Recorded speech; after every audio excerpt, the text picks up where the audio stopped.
Let me ask you something. Have you ever watched someone prepare for something, really, seriously prepare, while everyone around them laughed?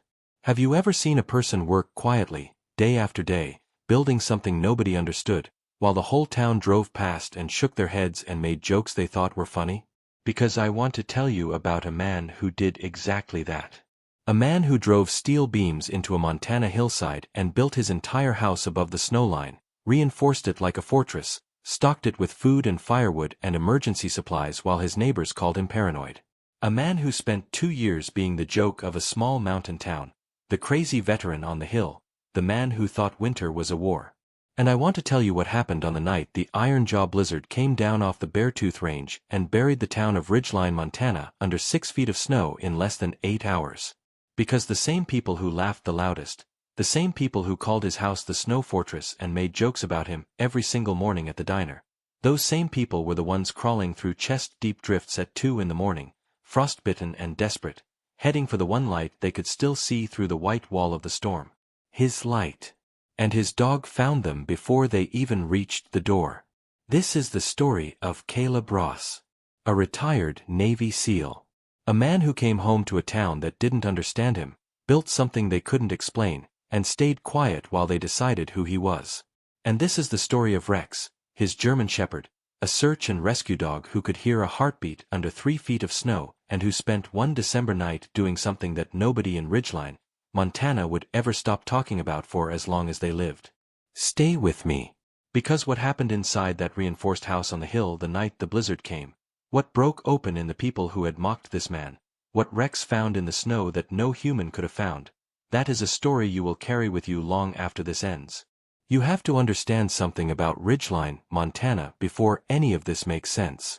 It was not a big town. It was not a famous town.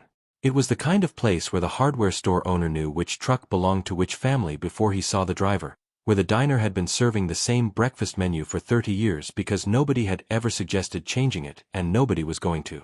The kind of place where if you moved in from somewhere else, you were from somewhere else for the first 5 years minimum, and possibly forever, depending on how you behaved in those first 5 years. Small. Proud. The kind of mountain community that had been surviving hard winters for generations and wore that survival like a badge that nobody needed to say out loud because everybody already knew it was there. And in Ridgeline, Montana, surviving winter meant one thing. You built your house low and solid, and you stacked your firewood high, and you kept your generator fueled, and you did not, under any circumstances, make a bigger deal out of winter than winter required. That was the understanding. That was how it had always been done. And most winters, that was enough. The town sat in a wide valley between 2 ridges of the Beartooth Range, the mountains rising steep and dark on either side, the valley floor flat enough for farming in summer and brutal enough in winter to remind everyone exactly where they lived and what the land was actually capable of. The main street was 3 blocks long. Mercer's Diner at the north end, open at 5:30 in the morning, the coffee so strong it had its own reputation in 3 counties. Holt's hardware store in the middle block, run by a man named Dale Holt whose family had owned it for 40 years and who could tell you the weather coming 3 days out just by the way his knees felt in the morning. A grocery store, a feed supply, a small medical clinic, a gas station that also sold hunting licenses and live bait and the specific brand of beef jerky that half the town considered a food group. And at the south end of Maine, the white church whose steeple was the first thing you saw when you came over the ridge from the highway and the last thing you saw when you left, and whose congregation had been meeting in that building through every hard winter the Beartooth Range had ever produced. That was Ridgeline. That was the whole picture.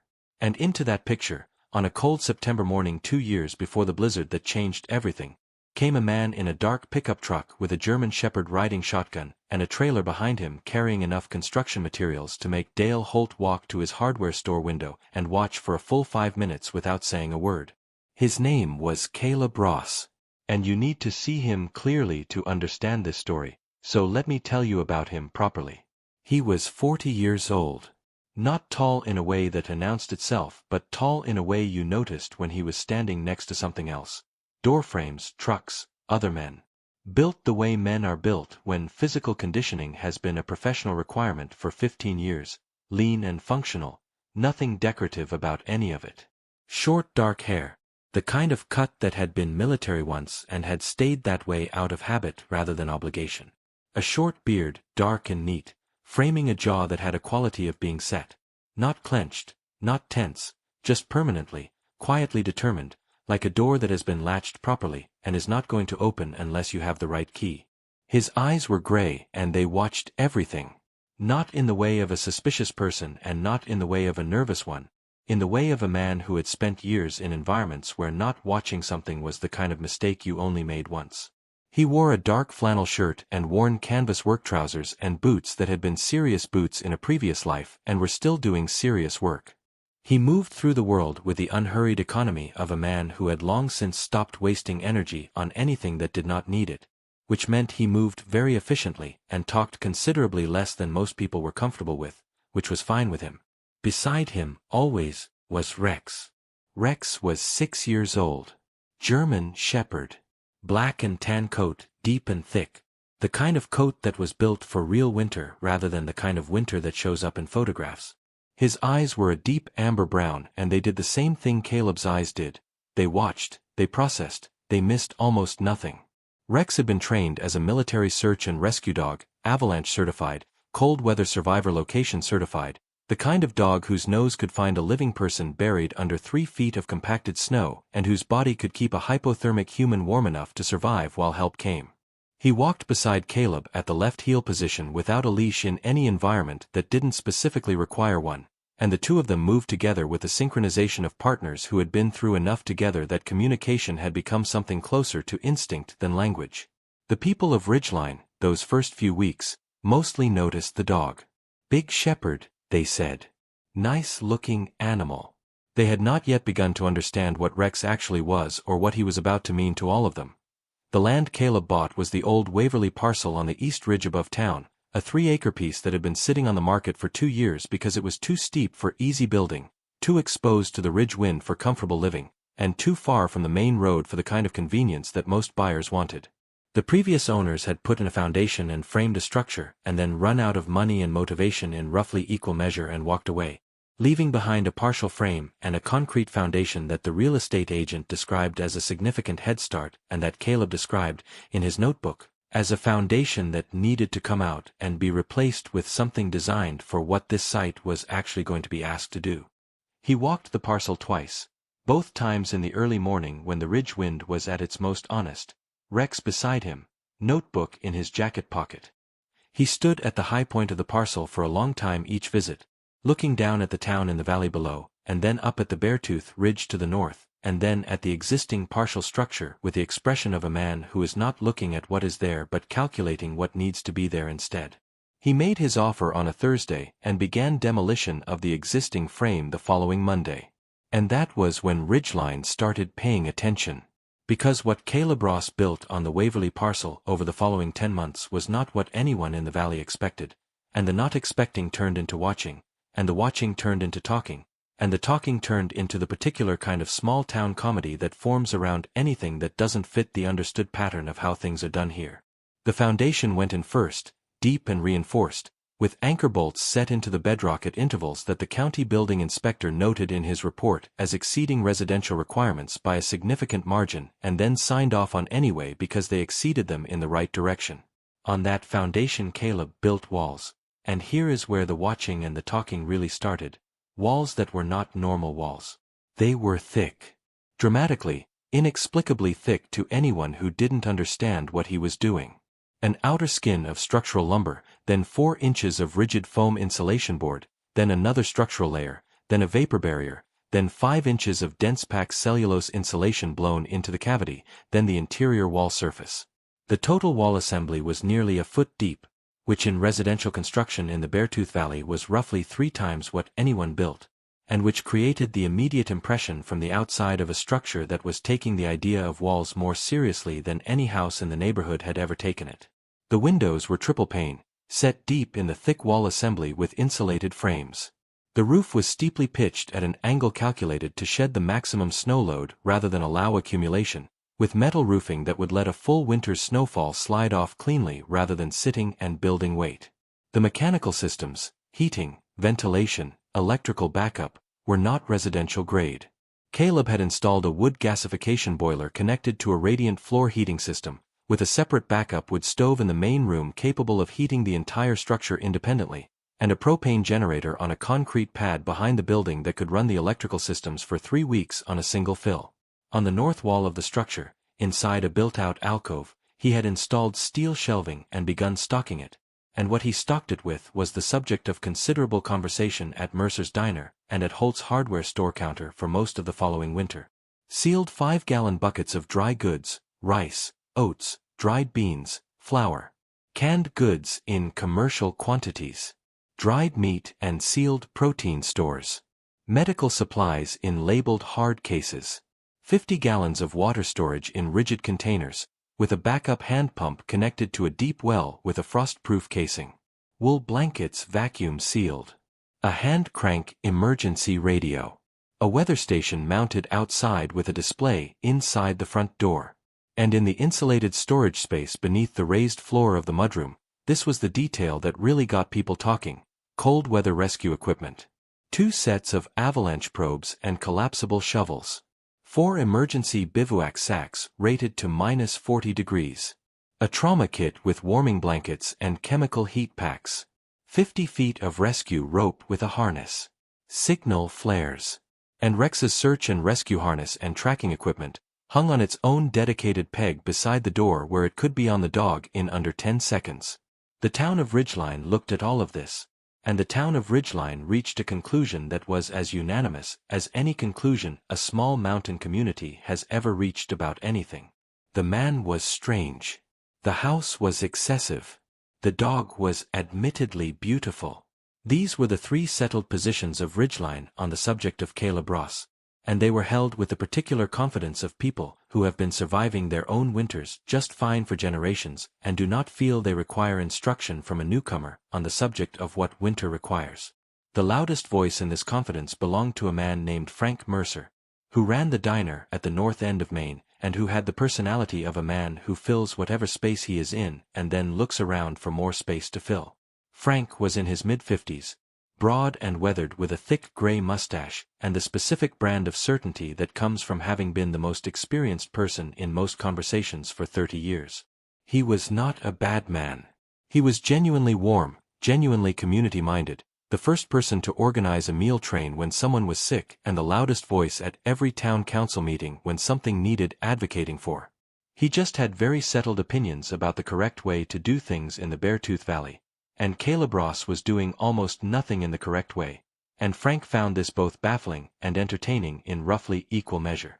Snow Fortress, he called it. The first time he said it, the breakfast crowd at Mercer's laughed. The second time, they laughed harder.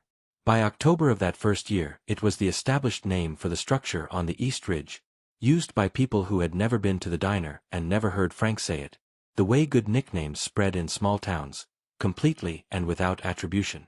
Dale Holt at the hardware store had his own version of the joke, which involved a detailed theory about Caleb's mental state that he delivered with the dry humor of a man who has been watching people do questionable things for 40 years and has developed a rich vocabulary for describing the phenomenon.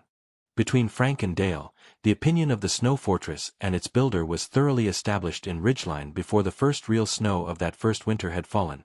And once an opinion is established in a town that size it tends to stay established, because the social cost of revising it is higher than most people are willing to pay. There was one person in Ridgeline who did not participate in this establishment. Her name was Addie Crane, and she was the physician's assistant who ran the small medical clinic on the south end of the middle block, between the feed supply and the gas station. 37 years old, medium height, brown hair she wore in a practical braid when she was working, sharp brown eyes behind wire-rimmed glasses that had the focused quality of someone who had trained herself to see what was actually in front of her rather than what she expected to be there. She had come to Ridgeline 4 years earlier from a larger practice in Billings, drawn by the mountains and a specific tiredness with the pace of city medicine, and she had stayed because the valley had given her something she hadn't known she was looking for. She drove past the construction on the East Ridge twice a week on her way to and from a patient in the next valley, and she slowed every time. Not to laugh. To look. She watched the wall assembly going up with the attention of someone reading a document carefully, noticed the depth of the insulation and the grade of the windows and the angle of the roof pitch, and filed what she saw in the part of her mind where she kept things that required more information before they could be properly understood. She did not join the jokes at Mercer's counter. She did not use the name Snow Fortress. And when Dale Holt delivered his theory about Caleb's mental state at the hardware store one afternoon in October, Addie, who had stopped in for a light bulb, said quietly, "Or he knows something about this valley that we don't," and went back to the clinic. Dale looked at the door for a moment after she left. Then he went back to his theory. Here is what nobody in Ridgeline knew. Here is what would have changed everything if Caleb had been the kind of man who explained himself, which he was not, because the explanation lived in a place inside him that he had chosen to keep closed until he could open it without losing the composure he had decided was necessary to maintain. He had been on a winter extraction mission in the mountains of northern Afghanistan during his last deployment, a small team operation in a region where the altitude and the cold were as dangerous as anything human that the mission involved. There had been a storm. Not a storm anyone had predicted with the severity it produced. A storm that built faster than the models said it would and arrived harder than the forecasts described, the kind of gap between prediction and reality that in a temperate climate means inconvenience and in a mountain winter combat environment means something else entirely. Caleb's team had been 3 miles from their extraction point when the storm hit. 2 of his teammates, caught in the open on a traverse between 2 ridgelines, had been buried by a snow slide triggered by the wind loading on the cornice above them. Rex, younger than 2 years out of his training, still learning the full depth of what he was capable of, had found both men. He had gone into the snow without being directed, following a scent trail through conditions where a human searcher could not have identified a direction let alone a location, and he had found the first man in 4 minutes and the second man in 9, marking both locations with a specific bark that meant living human located here dig now. They had dug both men out. Both men had survived. And Caleb had written in his field notes that night, in the abbreviated language of operational reporting, that without the dog the outcome of the search would have been different, which in the language of operational reporting meant that both men would have died before a human searcher could have found them in those conditions. He had come home from that deployment knowing something specific and irreversible about what a trained search and rescue dog could do in winter emergency conditions that human searchers could not replicate, and about what a properly prepared shelter could mean in a mountain community when a storm exceeded what the community had prepared for. He had found the parcel on the east ridge of the Beartooth Valley, and he had built what he knew needed to exist, and he had not explained himself to anyone, because the explanation required opening things that he was not yet ready to open in front of people he did not yet know well enough to trust with them. So when Frank Mercer called it the Snow Fortress and the breakfast crowd laughed, Caleb nodded politely and went back up the ridge and continued building. Because what was he supposed to say? He just kept building. And Rex kept watching. And the valley kept laughing. And the Beartooth Range kept its own counsel, the way mountains do, patient and enormous and entirely indifferent to what the people in the valley below it believed about what it was capable of. By the following June the house was complete. Caleb moved in quietly, 3 loads up the ridge road in the pickup, Rex supervising each trip from the elevated porch with the expression of a dog who found the location entirely appropriate and the view entirely satisfactory. The Snow Fortress sat on the east ridge above Ridgeline with its thick walls and its metal roof and its propane generator and its stocked storage room, and the town looked up at it and shook its collective head and moved on, the way towns move on from things they have categorized and filed and no longer find actively interesting. By August the Snow Fortress had become background scenery, still strange, still excessive, still the occasional punchline at Mercer's counter, but no longer the primary topic of the morning conversation. That spot had been taken by the usual August subjects, the harvest, the hunting season, the first cold nights that reminded everyone that the Beartooth winters arrived whether you were ready or not. September came, and the aspens on the ridgeline turned gold, and then orange, and then let go, and the mornings carried the specific cold clarity of mountain autumn that feels like a warning and a gift at the same time. October arrived, and the first snow dusted the high ridges and people in the valley began their winter preparations with the practiced ease of communities that have done this every year for as long as anyone can remember. The snow started at noon. Not gently. Not the way snow starts in movies, with soft individual flakes drifting down through still air. It started the way serious mountain snow starts, sideways, with wind behind it, the flakes not falling so much as being thrown at everything in their path, with a particular conviction of whether that has made a decision and is not interested in negotiating about it. By 1 o'clock the main street of Ridgeline was white. By 2 o'clock the visibility was down to 50 yards. By 3 o'clock the school district had called an emergency early dismissal, and the buses were running their routes in conditions that the drivers, most of whom had been driving these roads for 20 years, described afterward as the worst they had seen in a single afternoon in their entire careers. Frank Mercer closed the diner at 2:30, which he had done exactly twice in 30 years of operation, and stood at the window watching the snow come down with an expression that was working its way from dismissal to concern and had not quite arrived at concern yet, but was getting there. Dale Holt at the hardware store sold out of ice melt and snow shovels by 3 o'clock and was on the phone to his supplier asking about emergency restocking when the power went out. Not flickering. Not a brief interruption. Out. The whole valley, all at once, the way power goes out when the infrastructure has been hit at a point that matters, and the darkness that replaced the electricity in those December afternoon houses was not the manageable darkness of a planned outage. It was the darkness of a storm that had decided to make its point and was making it thoroughly. The temperature, which had been at 22 degrees Fahrenheit at noon, was at 4 degrees by 5 o'clock and dropping. The wind was sustained at 40 miles per hour with gusts that the weather station on the East Ridge, Caleb's weather station, the one the town had found excessive, was recording at 63 miles per hour. The snow accumulation rate was 3 inches per hour. Do that math yourself. 3 inches per hour, in a valley that had prepared for a normal winter. By midnight, if the rate held, which it did, the valley floor would have 36 inches of new snow on top of whatever base was already there. 36 inches. 3 feet of new snow in 12 hours, driven by 40-mile-per-hour sustained winds that were building drifts against the north faces of every building in the valley to depths that made the 36-inch accumulation number look modest by comparison. This was the Ironjaw Blizzard. This was what Caleb's data had been telling him was coming. This was what Frank Mercer's 40 years of Beartooth experience had told him was not. Up on the East Ridge, Caleb had been ready since morning. The generator was running. The wood gasification boiler was at full output, the radiant floor warm, the backup wood stove burning steadily as a supplement. Rex was inside. Every window seal had been checked, every door threshold confirmed, every emergency supply staged and inventoried. Caleb had eaten a full meal at noon and put another on the stove for later, because you ate when you could and you kept your energy up and you did not let the drama of what was happening outside distract you from the practicalities of what you needed to do inside.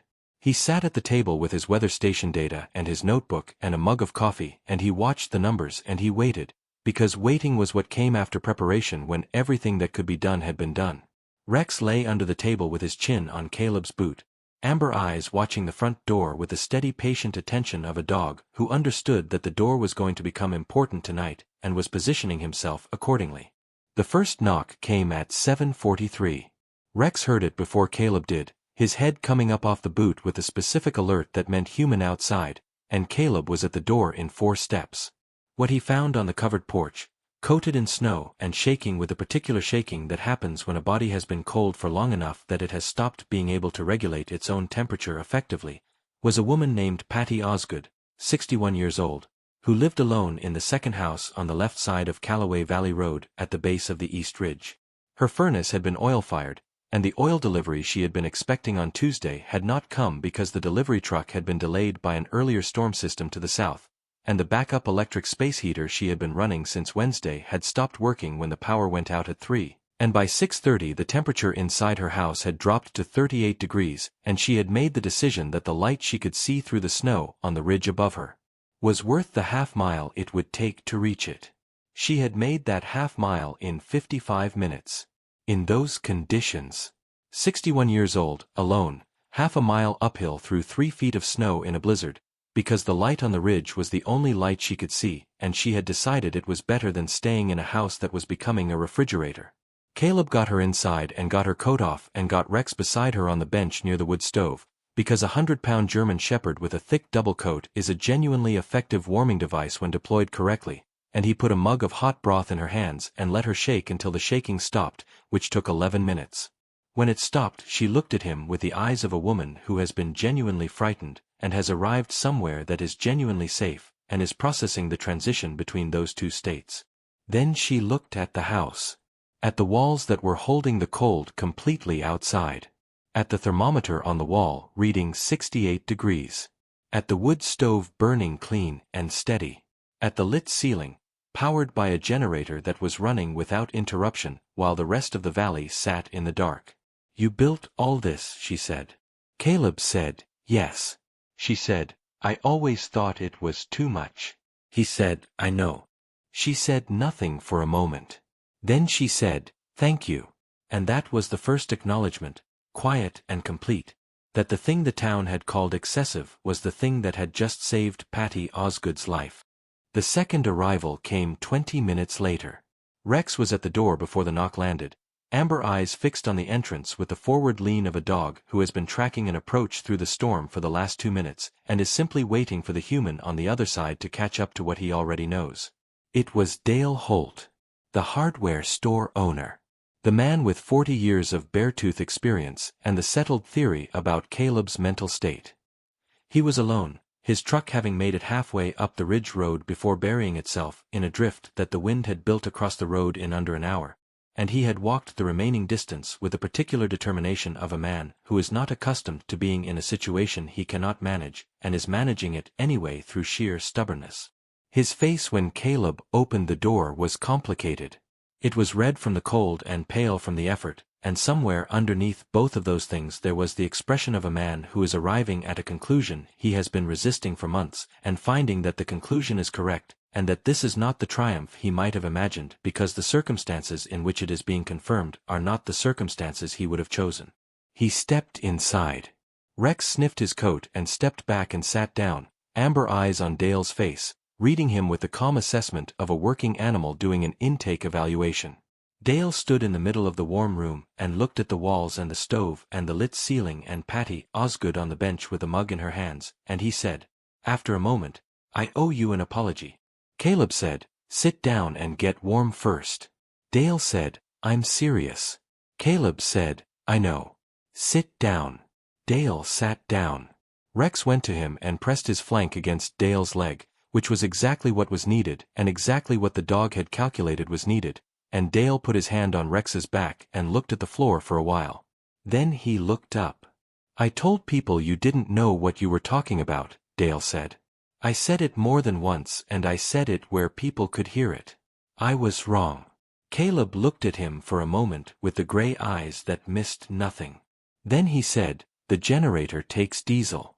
There's a drum in the storage room. If it needs refueling tonight, you'll know how to do it." Dale blinked. "That's it," he said. "That's what I need right now," Caleb said. "Everything else can wait." Dale looked at him for another moment. Then he nodded, slowly, the nod of a man accepting an arrangement that is more generous than he deserves, and he went to find the storage room. They came through the night in ones and twos and once in a group of 5. The Hadley family from the north end of Callaway Valley Road, mother and father and 3 children ranging from 4 to 12, who had made the decision to leave their house when the temperature inside dropped below 40, and the youngest child had started the specific kind of crying that happens when a small body is working too hard to stay warm and is losing the effort. The father had carried the 4-year-old on his back through the drifts. The 12-year-old had held his mother's hand the whole way and not said a single word, which was either shock or the specific bravery that children sometimes produce in emergencies, and which looked the same from the outside. Rex heard the family coming while they were still 200 yards from the house and was at the door with his alert bark before Caleb had heard anything, and when Caleb opened the door and saw the family, the father with the child on his back, all of them white with snow, the mother's face carrying the expression of a woman who has been holding herself together through an act of sustained will and is one moment of relief away from letting it go. He had the door wide and the wool blankets out and the children moving toward the stove before anyone had said a word. Rex went directly to the youngest child, who was still crying, and lay down beside her and put his chin on her small cold knee and looked at her with his amber eyes, and she stopped crying. Just like that. She looked at the big warm dog and put her hand on his head and the crying stopped, the way a child's crying sometimes stops when the body finally receives the signal that the danger is over and the warmth is real and everything is going to be all right. The mother sat down on the floor beside her daughter and Rex and put her face in her hands for a moment. Nobody looked at her. Everyone understood. Frank Mercer arrived at 10:15. He was the last person Caleb had expected and in some ways the most important person who came that night, because Frank was not the kind of man who arrived anywhere showing vulnerability, and what he showed when Caleb opened the door to him was unmistakably, undeniably that. He was alone. He had walked from the diner, which was 8/10 of a mile from the base of the East Ridge, because the diner had no backup heat, and the temperature inside had dropped to 30 degrees, and he had sat in it for as long as he could sit in it, and then he had put on every layer he owned and walked out into the blizzard in the direction of the one light he could see on the ridge. His thick gray mustache had ice in it. His face was the face of a man who has been humbled by something larger than himself, and has had the entire walk through the blizzard to think about what that means. He stood in the doorway for a moment before coming in, taking in the warm room with its dozen or so occupants and its burning stove and its lit ceiling and its large German shepherd moving calmly between the people with the systematic attentiveness of a working animal who has understood that his job tonight is to keep everyone he can find as warm and as calm as possible. Then Frank looked at Caleb. And Caleb looked at Frank. And something passed between them in that doorway that did not require words and did not use them. Frank came in. Rex went to him. Frank put his hand on the dog's head and stood there for a moment in the warmth, and then he said, quietly, to the room in general, "I've been calling this place the Snow Fortress for 2 years. There were people in the room who had used the name themselves, and they heard it, and they understood what Frank was saying without him having to say it more directly." Frank looked at Caleb. "I was wrong about what you were doing here," Frank said. "I'm glad you did it anyway." Caleb said, "There's soup on the stove." Frank said, "I can serve soup." And for the next 4 hours, Frank Mercer, who had been the loudest voice against the Snow Fortress and everything it represented, served soup to the people who had come through the blizzard to shelter inside it, because having something useful to do was the best thing available to a man who needed to be useful, and Frank Mercer had always known how to feed people when they needed feeding. It was at 2 in the morning that Rex did the thing that nobody in Ridgeline would ever forget. He had been moving through the house all evening with his systematic check-ins, pausing beside each person long enough to confirm warmth and stability before moving to the next. But at 2 o'clock, he stopped at the north window and stood there with his nose working and his amber eyes fixed on something in the dark beyond the glass, and then he gave the bark. Not the alert bark he had been giving all evening when someone new was approaching the house. A different bark. The specific, trained, urgent bark that in operational conditions meant living person located here, not moving, requires immediate assistance. Caleb was beside him in seconds. He looked through the window into the dark and the snow and saw nothing, because the blizzard was still thick and the visibility through the glass was perhaps 20 feet. But Rex was certain. That bark was not an approximation. That bark was a location. Caleb put on his gear in 90 seconds, thermal base layer already on, heavy outer layer, gloves, headlamp, the avalanche probe from the rescue kit, Rex's search harness on the dog in 8 seconds flat. He told Frank to keep everyone inside and to call on the emergency radio if the generator showed any problem, and he opened the door into the blizzard. The cold hit him like a wall. -11 degrees and the wind still going, the snow still horizontal, the world outside the porch reduced to the cone of his headlamp and the dog beside him. Rex moved without hesitation, nose down, moving northeast into the dark past the storage building toward the old fence line at the edge of the property, and Caleb followed, because you followed the dog, because that was what the dog was for and what the dog was trained for and what the dog had proven in an actual mountain in Afghanistan with actual lives on the line that he was capable of. 40 yards from the house, at the base of the old fence line where a large drift had built against the post and wire, Rex stopped. "Saturday." Barked twice. "This is the spot. This is where you dig." Caleb probed first, 2 feet down, nothing, 3 feet, resistance that was different from snow resistance, organic, soft. He started digging with the collapsible shovel, fast and systematic, the way he had been trained to dig when seconds were counting toward an outcome. 2 feet down he found a boot. Following the boot he found a leg. Following the leg, working carefully now, he found a man. It was a man named Gus Waverly, 73 years old, who had lived alone at the edge of the East Ridge property all his life, who had decided at midnight to walk to his neighbor's house and had misjudged the drift depth and gone in over his head and been unable to get out, and who had been in that drift for 2 hours when Rex found him. He was alive. Barely, in the way that barely means something specific in hypothermia terms. His pulse was present, his breathing was present, his core temperature was low enough that without intervention it would not have remained present for much longer. Caleb got him out, got the emergency bivouac sack around him, got him upright and moving, and half carried him back to the house with Rex walking tight against the old man's other side, the dog's body heat conducting through the bivouac material in the specific way that a large dog's heat conducts when he is pressed against something that needs warming.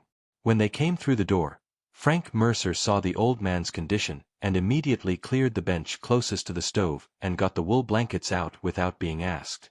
Addie Crane, who had arrived an hour earlier and had set up a medical station at the kitchen table with the supplies she had brought in her go-bag, moved to Gus immediately, her hands already doing the assessment, her brown eyes behind the wire glasses calm and precise and completely focused. She worked on Gus for 40 minutes. His temperature came up. His color came back. He opened his eyes at some point after midnight and looked at the ceiling of the snow fortress and said, in the thin voice of a man who has been very far away and has come back, I know this house. I know the man who built it. He never told me why he built it like this. Now I know why. Rex lay beside the bench with his chin on the floor and his amber eyes on Gus's face, monitoring him the way he monitored everyone, with the patient systematic attention of a dog who had been assigned responsibility for the welfare of every person in this space and intended to discharge that responsibility completely. By 3 a.m, 24 people were inside or on the heated porch of the snow fortress on the East Ridge above Ridgeline, Montana. The wind outside was still 40 miles per hour. The temperature was still dropping. The snow had accumulated to 31 inches on the valley floor, with drifts to 8 feet on the north faces of buildings. And inside the thick walls of the structure that the town had called excessive and paranoid and the snow fortress, the temperature was 68 degrees. The stove was burning, the generator was running, and 24 people were warm. The blizzard broke at dawn. Not gently, the same way it had arrived, making a decision and executing it. The wind dropping from 40 miles per hour to 5 in under an hour, the snow stopping between one moment and the next, the sky clearing from the west in a line of pale winter blue that expanded across the valley as the storm moved east. The silence that followed was the silence that only follows a storm of that scale. Not just quiet but the specific absence of the roaring that had been present for 16 hours, so that the quiet itself had a texture and a weight that you could feel in your chest. From the porch of the snow fortress, in the first morning light, Ridgeline looked like a place that had been fundamentally rearranged in the night. The main street was buried.